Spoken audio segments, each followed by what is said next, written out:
Good morning, students. Beta, we are going to start your new topic, some basic concept of chemistry. Chemistry का नया concept है बिल्कुल. सम basic concept of chemistry से हम start करने जा रहे हैं. हमारा जो टॉपिक है जनरल इंट्रोडक्शन से शुरू करते हैं. हमें केवल वही सिलेबस करना है जो NCERT का अप्रूव्ड सिलेबस है. उसके अकॉर्डिंग हमारा पहला कंसेप्ट इस मंथ के लिए हमारे पास 2 चैप्टर है, जिसमें से पहला चैप्टर है some basic concept of chemistry. Some basic concept of chemistry में से बेटा हमें सबसे पहले केमिस्ट्री के बारे में जानना होगा कि आखिर ये केमिस्ट्री है क्या. केमिस्ट्री के बारे में हम क्या पढ़ेंगे, किस चीज़ को हम केमिस्ट्री कहते हैं. केमिस्ट्री का सिंपल सा डिस्क्रिप्शन मैं आपको बता दूँ. Chemistry may be defined as the branch of science. क्या कहेंगे? Chemistry may be defined as the branch of science which deals with the study of composition, structure and properties. तो हमें जो किसके बारे में स्टडी कराए? कंपोजिशन, स्ट्रक्चर और प्रॉपर्टीज. किसके प्रॉपर्टी, किसका स्ट्रक्चर, किसकी कंपोजिशन? मैटर का स्ट्रक्चर. हमारे पास एक मेन चीज है मैटर, सब्सटेंस, पदार्थ जिसे हम कहते हैं. जैसे आपने पढ़ा है सॉलिड, लिक्विड और गैस के बारे में हम सब कुछ जानते हैं.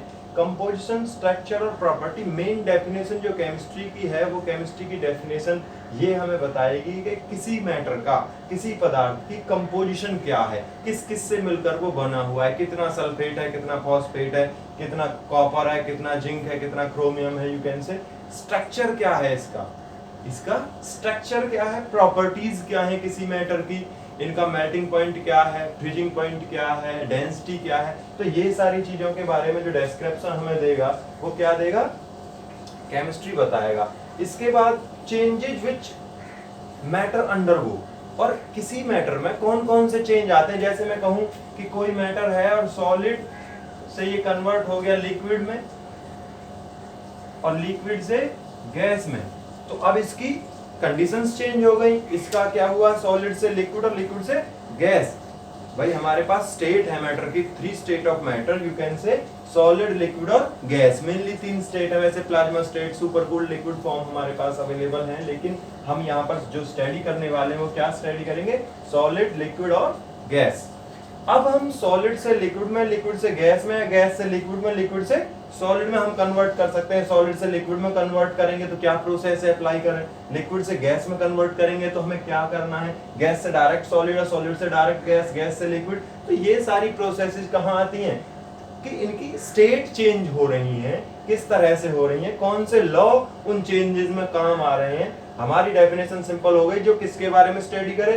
Composition, structure and properties of matter and changes which matter undergo or under different conditions and the law which govern these changes. जिन लॉज की मदद से हम ये चेंजेस करते हैं उन लॉ के बारे में स्टडी, कंपोजिशन के बारे में स्टडी, उसके स्ट्रक्चर के बारे में स्टडी को हमने किसमें ये जो हमें स्टडी करना है किसमें पढ़ेंगे बेटा? केमिस्ट्री. तो आज हम जनरल इंट्रोडक्शन पढ़ लेते हैं. जनरल इंट्रोडक्शन में हमें क्या पढ़ना है? केमिस्ट्री के बारे में पढ़ना है. केमिस्ट्री की एप्लीकेशंस क्या हैं, केमिस्ट्री का यूज क्या है, केमिस्ट्री का डिसयूज क्या है. अब कोई भी चीज जो हमारे पास है उसका इम्पोर्टेंस भी होगा, उसके साइड इफेक्ट भी होंगे. अब हम पढ़ाई पढ़ रहे हैं, ठीक है, स्टडी कर रहे हैं, हम हायर स्टडीज कर रहे हैं, हमने न्यूक्लियर बॉम्ब बनाने सीख लिए, हमने बहुत सारी ऐसी चीज सीख ली जो अब तक हमारे बुजुर्गों पे नहीं आती थी, लेकिन उनका मिसयूज भी है. हमने इतने सारे पेस्टिसाइड्स बनाए, इतने सारे इंसेक्टिसाइड बनाए, थोड़े पढ़ लिख कर हमने ये सारी चीजें डेवलप करी जिससे हमारी लाइफ कंफर्ट में आज हमने AC बना दिया. AC बनाने के पीछे हमारा रीजन था कि भाई अब हमारी जैसे छुट्टियां पड़ी हुई हैं तो आराम से बेड पे पड़े रहते हैं और AC में सोते रहते हैं, पढ़ते रहते हैं, खाते पीते हैं. जो भी हम सारी एक्टिविटीज कर रहे हैं वो किस में कर रहे हैं? AC में कर रहे हैं. तो बेटा कहने का मतलब मेरा ये है कि AC हमने बनाया तो था अपने प्लीजर के लिए, कंफर्ट के लिए, लेकिन उसका मिसयूज क्या हो रहा है? मिसयूज ये हो रहा है बेटा, जो फ्रियोन आपने सुना है CF2Cl2 गैस होती है, उसका क्या होता है? वो जो फ्रियोन है, फ्रियोन तो ओजोन लेयर को डिप्लीट करने का काम करती है.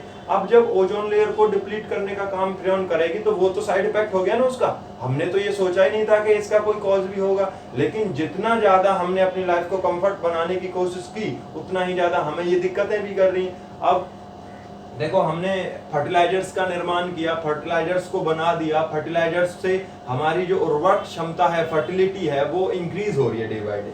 लेकिन उसका मिसयूज क्या है, अब हम धान लगा रहे हैं, गेहूं लगा रहे हैं, उनमें हम डिफरेंट टाइप के पेस्टिसाइड्स, वीडिसाइड्स वगैरह को डालते हैं। क्या होता है, एक तो बेटा वो सारा का सारा जो पेस्टिसाइड है वो एनवायरमेंट को तो बेकार कर ही रहा है, पॉल्यूशन कॉज कर रहा है। सिंपल सी बात है, पॉल्यूशन कॉज हो रहा है। हमने बाइक्स बना दी, कार बना दी, इतनी सारा हमने डेवलपमेंट कर दिया, सारी की सारी एप्लीकेशन किसकी है, केमिस्ट्री की ही एप्लीकेशन है। इन सभी चीजों के पीछे जो लिमिटेशंस हैं, कमियां हैं, हम कह सकते हैं खामियां हैं, तो वो यही इसी के अंडर को हमें स्टडी करनी है।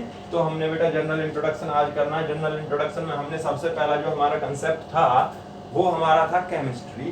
केमिस्ट्री आखिरकार है क्या? केमिस्ट्री में be defined as the branch of science which deals with the study of composition, structure and properties of matter. किसके बारे में स्टडी करें? कंपोजिशन, स्ट्रक्चर और उसकी प्रॉपर्टीज के बारे में। किसकी प्रॉपर्टीज के बारे में? मैटर की प्रॉपर्टीज के बारे में। इसके बाद कि कौन कौन से चेंजेस मैटर के अंडर को आ सकते हैं डिफरेंट कंडीशंस में, या फिर कौन से लॉ हम अप्लाई करेंगे इन चेंजेस को लाने के लिए, वो हम आगे पढ़ेंगे। जैसे मैं कहता हूं बेटा इंपोर्टेंस और स्कोप ऑफ केमिस्ट्री, 2 नंबर का 1 नंबर का आपका क्वेश्चन आ जाए तो हमें इसमें क्या स्टडी करना है?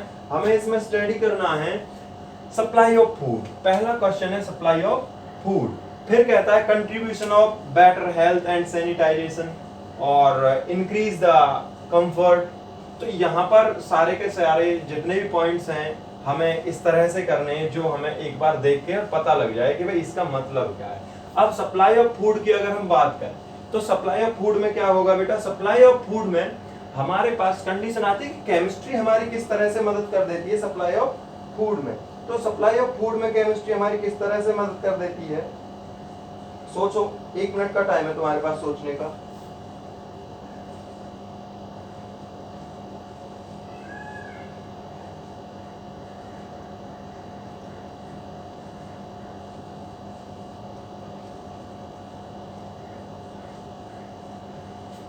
भाई अगर हम देखो कहते हैं कि सप्लाई ऑफ फूड के बारे में हम बात करें तो सप्लाई ऑफ फूड का मतलब सीधा सीधा मैंने अभी आपको एक्सप्लेन किया था कि हमने इतने सारे फर्टिलाइजर्स की खोज कर ली है।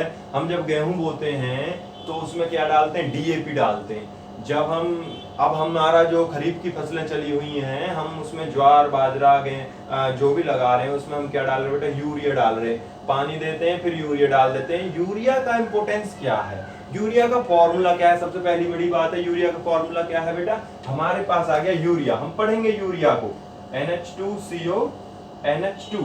अब इस NH2CO NH2 का अगर हम देखें तो हमने अभी ऑर्गेनिक केमिस्ट्री में ये पढ़ लेना है कि NH2CO NH2 क्या होता है। NH2CO NH2 से हम स्टडी कर रहे हैं। NH2CO NH2 से जब हम स्टडी करेंगे तो हम यहाँ पर ये पढ़ते हैं कि NH2CO NH2 का यूज है जिसे हम क्या कहते हैं? यूरिया। यूरिया का काम है फर्टिलिटी को बढ़ाना, क्रॉप्स की जो बढ़ने की पावर है उसे तेज करना। जैसे हमारे पास बहुत सारे हार्मोन होते हैं, जिब्रेलिन, साइटोकाइनिन, तो कोई सेल डिवीजन का काम करता है, कोई स्टेम के इनलार्जमेंट का काम करता है। वो सारा सप्लाई ऑफ फूड में आता है। जो भी हमने प्लांट किया है उस चीज को ग्रो करना, जल्दी से जल्दी बढ़ाना और उस पे जो भी फल लगेगा उसको हम यूज करते हैं। मान लो सप्लाई ऑफ फूड में हमने कहा कि भाई हमने फर्टिलिटी बढ़ाने के लिए यूरिया डाला, जिससे कि जब हमारे पास खेतों में अनाज होता था 50 मन, तो अब हो रहा है क्वांटिटी बढ़ गई उसकी, मानो डबल हो गई।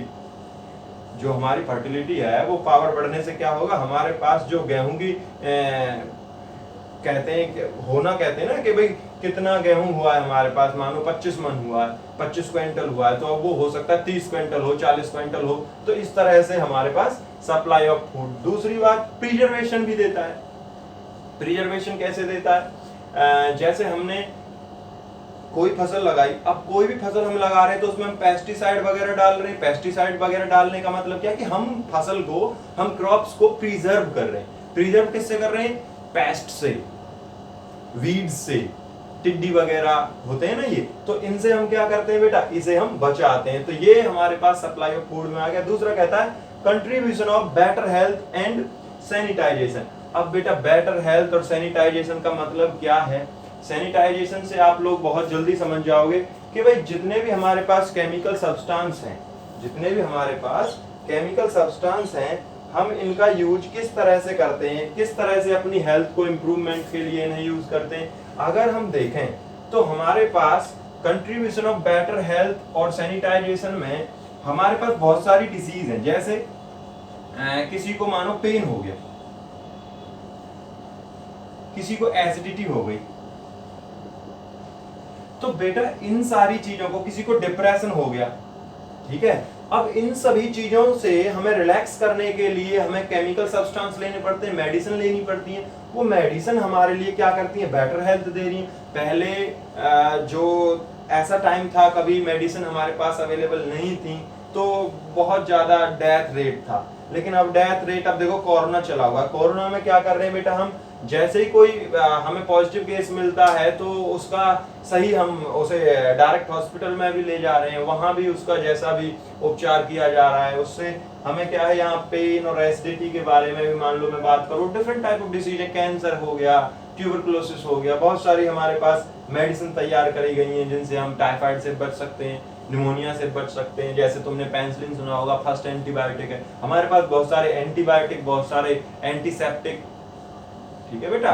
तो किस लिए दिए जाते हैं, वो हमारी हेल्थ को बेटर करने के लिए, हमारी हेल्थ को बेटर करने के लिए जो केमिकल सब्सटेंस का हम यूज कर रहे हैं उनमें किस चीज की एप्लीकेशन, केमिस्ट्री के कारण तो हमारे पास ये अवेलेबल हुए हैं।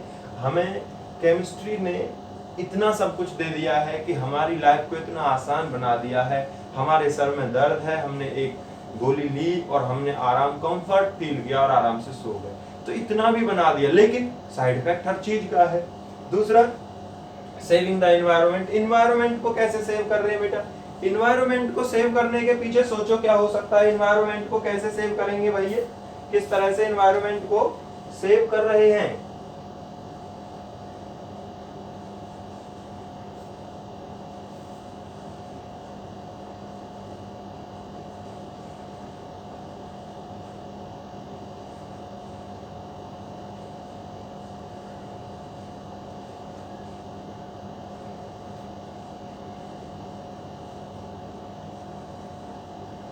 जैसे हमारे पास क्लोरोफ्लोरोकार्बन, बायोगैस, मीथेन, CF2Cl2, ये सारी चीजें हैं जो कि एनवायरनमेंट को डैमेज करने का काम कर रहे हैं। अब जो एनवायरनमेंट को डैमेज करने का काम कर रहे हैं, ये क्लोरीन, क्लोरीन कंटेनिंग कार्बन जो होते हैं, CFC, इनकी जगह इको फ्रेंडली केमिकल्स को हम देते जा रहे हैं। अब ये इको फ्रेंडली केमिकल ऐसे होते हैं जो एनवायरनमेंट को सेव करते हैं, जो एनवायरनमेंट को बचाते हैं पॉल्यूट होने से। इसके बाद कह रहा है बेटा, increase the comfort, transport and communication, nuclear और atomic energy application in the industry, application in the, मैं कॉमन वे में मैं सबको इकट्ठा एक्सप्लेन करता हूँ। भाई देखिए, जैसा कि हम ऊपर से पढ़ते आ रहे हैं तो केमिस्ट्री का हमारे पास यूज है। हमने कंफर्ट को लेके बात कर ली कि बहुत सारी ऐसी चीजें बना दी हैं जिसने हमारी लाइफ को आसान कर दिया है। मानो आज हम जा रहे हैं, 10 मिनट का हमारे पास टाइम है, तो हमने बाइक उठाई और आ गए स्कूल। अब अगर ऐसा होता कि पैदल आना होता तो बेटा पहला पीरियड तो हमारा निकल ही जाता, समझ रहे हो आप। तो लाइफ को आसान बनाने, अब आपको बस में ले आते हैं, आप पैदल आओगे तो शाम तक पहुंचोगे, इतने पढ़ने का टाइम निकल गया सारा, फिर जाना शुरू कर दोगे क्योंकि तुम्हें टाइम पे पहुंचना भी, फिर सुबह तक अपने उल्टा घर पहुंचोगे। भाई तुमने पैदल चलना शुरू किया, मानो कोई होटल से आता है, होटल से आता है तो बेटा वो शाम तक तो स्कूल में आके लगेगा, फिर शाम तक आके लगा तो फिर दोबारा उसे जाने में, फिर वो आया ही क्यों, क्या फायदा क्या हुआ उसे आने से। तो ये सारी चीजें हैं। दूसरा कह रहा है ट्रांसपोर्ट और कम्युनिकेशन में, ट्रांसपोर्ट में जैसे बेटा कैसे मदद करते हैं, ट्रांसपोर्ट में हमारे पास ऐसे, जैसे कि हमारे पास फाइबर्स हैं, फाइबर्स आपने सुने होंगे, पॉलीमर, फाइबर, रबर। रबर ने क्या काम कर दिया है बेटा, जैसे हमारे पास जितने भी बसेस वगैरह के टायर वगैरह बने हुए हैं, किससे बने, सब रबर के बने हुए हैं। तो वो क्या काम करते हैं, वो हम एज ए व्हील यूज करते हैं उन्हें। अगर वो नहीं होंगे तो तुमने देखे कि भाई हम देखो रिम यूज करते हैं मिडिल में, लेकिन जो रोड पे रोटेट करने वाली चीजें वो तो रबर की बनी हुई है। तो सारा का सारा ट्रांसपोर्ट में किस तरह से मदद करते हैं, न्यूक्लियर एटॉमिक एनर्जी। अगर न्यूक्लियर एटॉमिक एनर्जी की बात करी जाए तो न्यूक्लियर एटॉमिक एनर्जी, जैसे तुमने जब वार्स होते हैं तो तुमने सुना होगा कि बायो वार हो गया और न्यूक्लियर, अब जैसे चीन ने जो LAC है उस पर न्यूक्लियर जो वेपन्स होते हैं वो इस्तेमाल कर रखे हैं। वहाँ पे उसने अपना जो उसके पास जैसे हमारे पास राफेल है, ऐसे ही उसके पास भी जो इंस्ट्रूमेंट हैं अपने एयर डिफेंस के लिए, वो वहाँ पर विद मिसाइल्स लगाए हुए हैं उसने, और न्यूक्लियर बॉम्ब वगैरह उसमें यूज़ करे हुए हैं। तो ये सारा का सारा न्यूक्लियर एटॉमिक एनर्जी, जैसे हमारे पास यूरेनियम आप लोगों ने पढ़ा, यूरेनियम 235 और 238, दो तरह के जो यूरेनियम है ये हमारे पास बड़े एक्सप्लोसिव है, धमाके करने काम आते हैं। एप्लीकेशन इन द इंडस्ट्री और एप्लीकेशन इन द वार्स, तो सारा हो गया वार्स में किस तरह से काम आते हैं बेटा। हमारे पास एटॉमिक बम है, सारी की सारी जो इंडिया हुआ, चीन हुआ, अमेरिका हुआ, ये महाशक्तियां हैं। अब इनमें सब पर ही एटॉमिक बॉम्ब है, सब पर ही न्यूक्लियर पावर है, तो एक दूसरे को धमकी देते रहते हैं कि भाई मैं ऐसा कर दूंगा, वैसा कर दूंगा। आपने सुना भी हिरोशिमा और नागासाकी पर जापान में किसने, अमेरिका ने एक बार क्या कर दिया था, बॉम्ब डाल दिया था। तो अब तक भी वहाँ के जो केमिकल रिएक्शन इतनी, थर्मल रिएक्शन इतनी खतरनाक है वहाँ पर कि बच्चे आज भी अपंग पैदा होते हैं। तो बेटा ये इसका यूज है। लेकिन अब अगर बात करें problem caused by the progress of chemistry, you can say कि अब हम इस चीज के बारे में बात करेंगे। चलो केमिस्ट्री ने हमारी लाइफ को बहुत आसान बना दिया, बहुत अच्छी बात है, लेकिन जो प्रॉब्लम कॉज करी है केमिस्ट्री ने, जो प्रॉब्लम हमारे पास आई है केमिस्ट्री की वजह से, वो क्या है। जैसे सबसे बड़ी मेन प्रॉब्लम है ओजोन लेयर का डिप्लीट होना। हमने इतनी सारी अच्छी अच्छी चीजें बना दी, फ्रिज, एसी, कूलर, जिनसे क्या होता है, chlorine fluorine containing carbon release होता है, और वो क्या काम करता है, वो काम करता है ओजोन लेयर को डिप्लीट करने का, जिसकी वजह से ओजोन में होल हो गया। ओजोन का फंक्शन आप अच्छी तरह से जानते हो, ओजोन क्या वर्क करता है हमारे लिए। सन से जो अल्ट्रावायलेट रेज आती है उन्हें एक हमारे पास अम्ब्रेला की तरह, जैसे अम्ब्रेला बारिश में क्या करती है, पानी की बूंदों को हम तक आने से रोकती है, ऐसे सनलाइट में जो अल्ट्रावायलेट रेज हैं उनको हम तक आने नहीं देती है। कौन, ओजोन लेयर हमारे इस तरह से ही वो अरेंज है ऊपर। तो अब उसका इंपॉर्टेंस है इनको रोकने का। अल्ट्रावायलेट रेज अगर हम तक आई तो स्किन डिसीज कॉज करेंगी, कैंसर कॉज करेंगी। तो ये सारी चीजें अगर हम यूज करते रहे इसी तरह से, तो अब जैसे बहुत ज्यादा पॉल्यूशन नहीं था कोरोना के कारण, क्या हुआ था कि व्हीकल वगैरह बिल्कुल जाम हो गए थे। अब जब व्हीकल वगैरह बिल्कुल जाम हो गए थे, रुक गए थे, पूरी मतलब लाइफ सिर हो गई थी, यू कैन से है।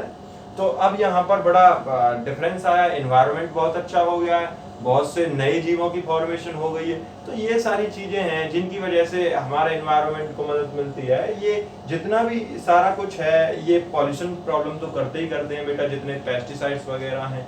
तो ये सारी चीजें जो मेन प्रॉब्लम है हमारे पास, इनको इस तरह से गवर्न करेंगे। आज का तुम्हारा टॉपिक यही था कि भाई किस तरह से ये हमारे लाइफ को आसान बना रहे हैं और किस तरह से हमारी लाइफ के लिए ये डेंजरस है। अब अगर जैसे हम बात करें तो एक और मेन रीजन तुम्हें मैं बता दूं, हमने पॉलीविनाइल क्लोराइड को बहुत अच्छे से बनाया है, पीवीसी।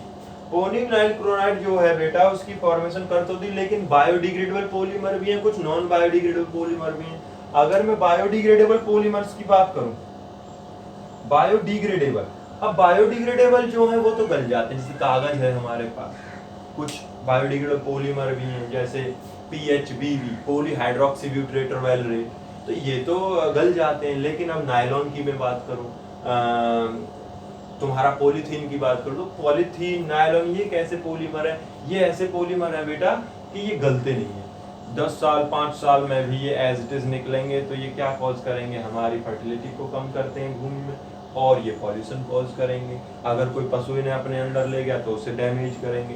तो ये सारी जो कमियां हैं वो हमारे पास केमिस्ट्री से ही आई हैं। केमिस्ट्री ने जितना हमें, ओवरऑल कहने का मतलब है, जितनी हमारी लाइफ को आसान बनाया है, उससे कहीं ज़्यादा हमारे लिए आप ये कहोगे कि इसने अपने विघटन का कारण भी खुद ही बना लिया है। अब मानो कोई न्यूक्लियर बॉम्ब किसी पे इस्तेमाल करता है तो बेटा उसकी तो सारी जिंदगी तबाह हो गई, 10-5 साल तक पता नहीं क्या होगा। और कभी भी कोई भी किसी पर भी अप्लाई कर दे, गुस्सा तो बहुत आता है ना, तुमको भी बहुत आता है। तो ऐसा ही होता है कई बार। हालांकि इस तरह से कोई भी यूज़ नहीं कर सकता है, इसके लिए एक्ट वगैरह बने हुए हैं, लेकिन फिर भी एक डर तो रहता ही है हमेशा कि शायद ऐसा ना हो जाए, वैसा ना हो जाए। अब बहुत सारी चीज़ें ऐसी चली हुई हैं, जैसे अब ये कोरोना वायरस, ये बायोवार है। कोरोना वायरस के बारे में कहा गया था भाई चीन ने एंजाइम रिलीज कर दिया, वायरस रिलीज कर दिया, तो ये सारी चीज़ें हैं, इसी तरह से लैब में मैन्युफैक्चर करी जाती हैं ये। और सबसे बड़ा केमिकल सब्सटेंस जैसे हमने पढ़ा है एसिडिटी में पेन के बारे में बात करते हैं, बहुत सारी मेडिसिन होती हैं बेटा, मैं आपको बता देता हूँ थोड़ा सा जो आपके लिए इम्पोर्टेंट है। जैसे हमारे पास होते हैं एनाल्जेसिक, इनको कहते हैं पेन किलर।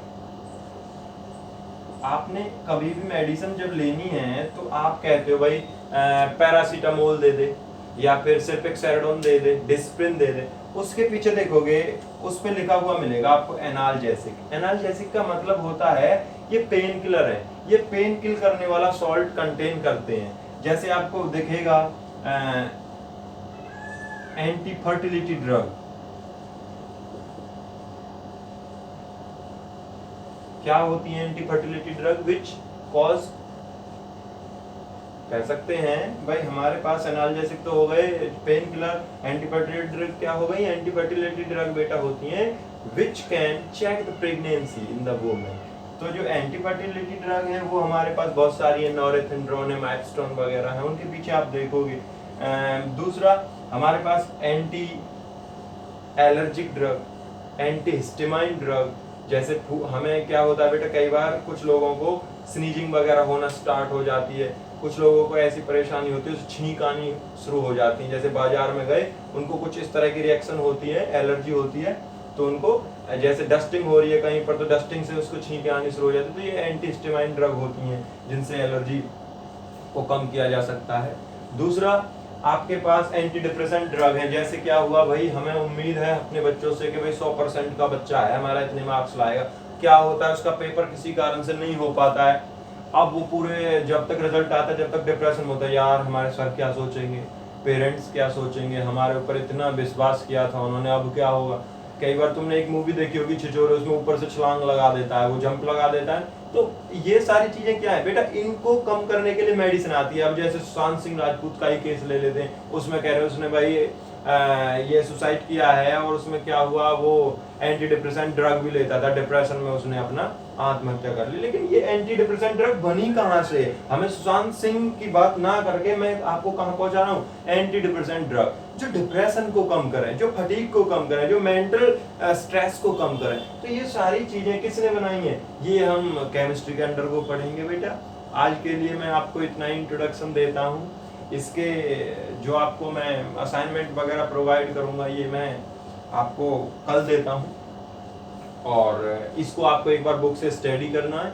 बुक से स्टडी करने के बाद आपको जो भी प्रॉब्लम आए इसके रिगार्डिंग वो मेरे पर्सनल नंबर पे आपको मुझे व्हाट्सएप कर देना है, ठीक है बेटा। Thank you.